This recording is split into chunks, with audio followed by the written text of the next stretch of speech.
We've been out on Madeira Beach for many years and seen it grow and seen it evolve, if that's what you want to call it.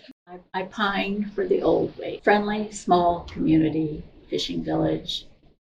It was stunning. I mean, I know people enjoy it now and think it's so beautiful, but it's nothing like it was.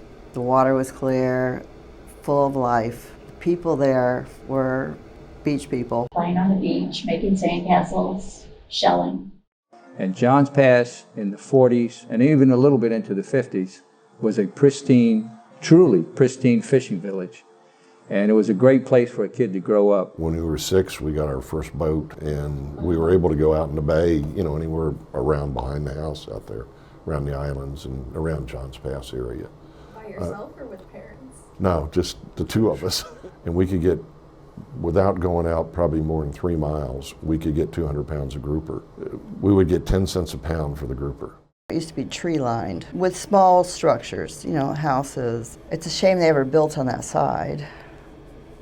But they were smaller structures, you know, there was a couple beach bars, and now it's all these condos and hard to get to the beach.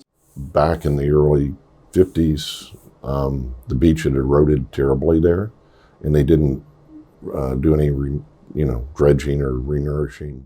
The community was changing so much. You know, people were investing in downtown and some of the other tourist attractions. Clearwater, it was constantly booming that we needed to keep up.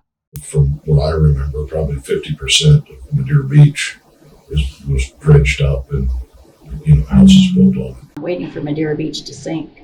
That's all they pile on it. And they'll take down one house, one story, and put up 3. Some of the islands that were filled in before they actually mandated the height above sea level are relatively low. I mean, several feet lower than other ones. And so they're going to have some real issues with, rising tides, and especially in storms and things like that. It's not good. Nobody's addressing it. The beaches are shrinking. I think there's going to be a lot more. I mean, this past 2 years alone have been so different from the years prior to that. We even had a tornado come through our yard last year. So it's just things that have not happened before, and I think that there's going to be a lot more climate change. We're a delicate environment because if there's even a sniff of something bad, people just don't get on planes and come here. We always had red tide. Nothing like we see now. Nothing. We're such a tourism-based economy Right. that if we suffer something like that, it has trickle-down effects. It's like overfishing and things like that. But a lot of them had to make a living for their family just to survive. And they had to do what they had to do, to just eat. We had honey preserves, we had natural preserves. So I said, well, if we have that, why can't we have an aquatic preserve? I would rather them preserve the sea life and the shoreline than to preserve a building.